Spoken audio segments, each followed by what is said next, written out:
I might do this then. We have other intervals, don't we? Let's see, I think I remember like 7 different notes in this major scale. So I could do the same thing with fourths. Pay close attention to the thirds, but just as an idea here, just to kind of get you around a little bit and get to know these intervals intimately. Let's do fourths too. So I'll write out the same type of thing here. I'll have my C note. You guys seeing the, yeah, you're good. You're seeing that. All right.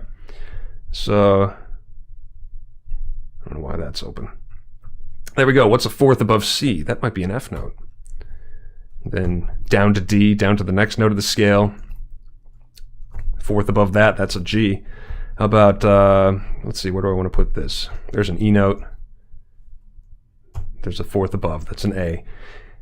Here comes my F, and then I notice that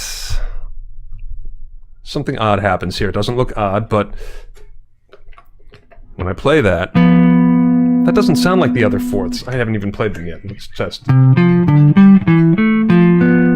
That's interesting. That interval is 1/2 step larger than the other fourth intervals, which were all perfect up until this point. So now, when I add a 1/2 step to my perfect interval, it becomes augmented. So we now have, between F and B, we now have an augmented fourth. Cool. That's diatonic to the scale. That naturally occurs. It's in the scale. 10th fret. What is that? That's a G note going to the C up here. Then, let's see, I could play A. Fourth up from A is D. Do you guys do this in your head?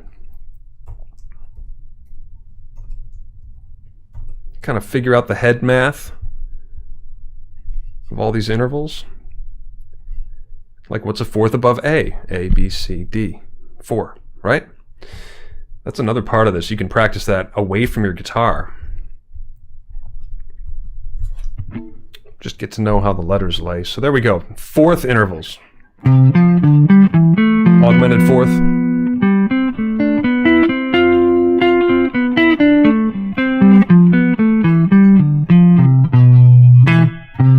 All those fourth intervals, if you play them together too, they sound, they've got a...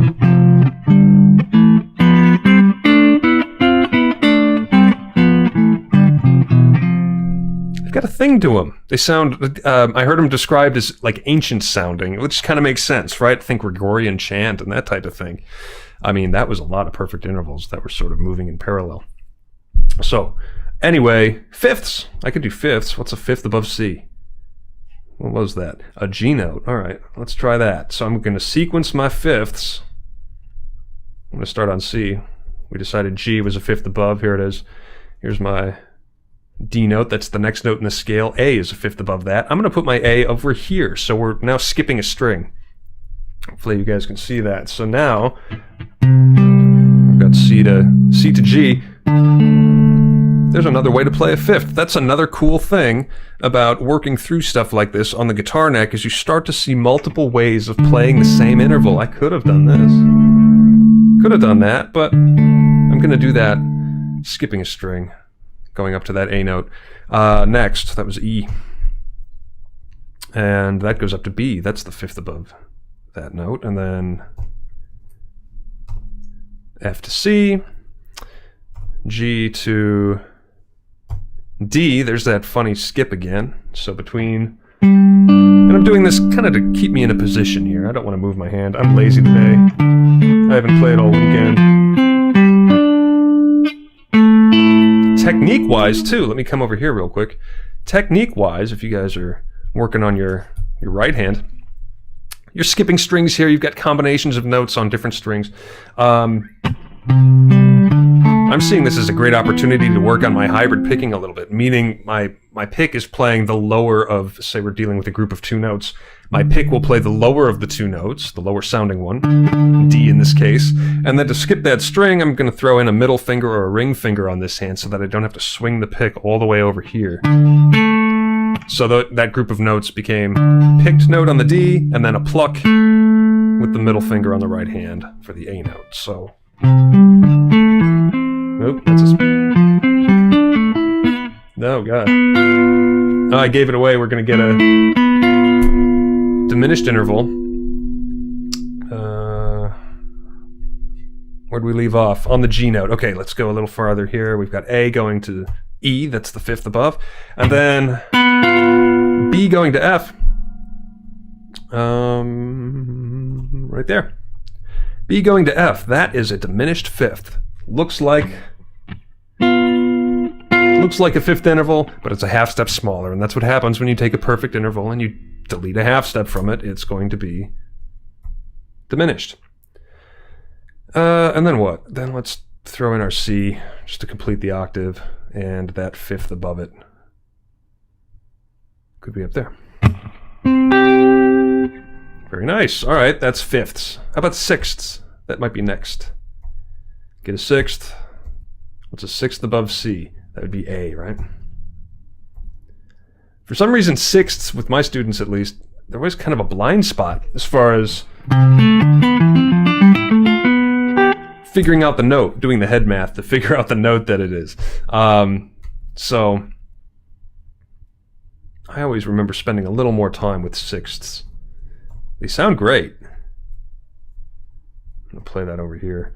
Yeah, they sound really great. They're really common in many styles of music. If you're, I'm gonna fail to think of any examples, but all those classic guitar parts. I'm thinking like Soul Man or something. I'm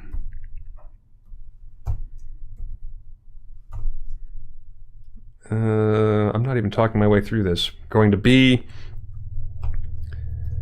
Sixth up from that is G. And then we're back on C to complete the octave, and the sixth above is going to be A. There we go.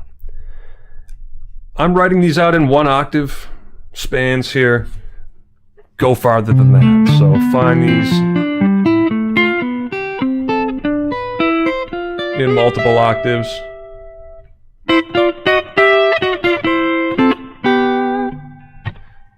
All over the guitar neck. We may have some resources for subscribers over at morefromdave.com to help you along with that. Sevenths. It's the last one. These guys are tenths. These guys are sort of dissonant sounding, and so C to B, that would be an example of a seventh. In that case, it's a major seventh. Coming up next, we get a minor seventh starting on D, going up to C. Then another minor seventh going from E to D. Back to major sevenths over here for the F going up to E, and then another minor seventh. G and F. Here comes A going up to G. That's the... where's my... Just had a brain fart. And then I did that right, didn't I? Then B going to A. B to A is a minor seventh. And then C to B. That will be my major seventh. And again, you can play all these together. I would do that. Ooh, that's tense, huh?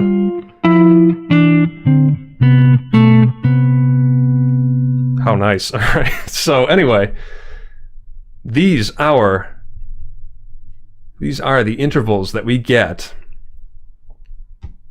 when I harmonize my major scale. So we just took it, we played thirds, fourths, fifths, sixths, and sevenths. We get different combinations of qualities of intervals depending on the note we start on, because the intervals change.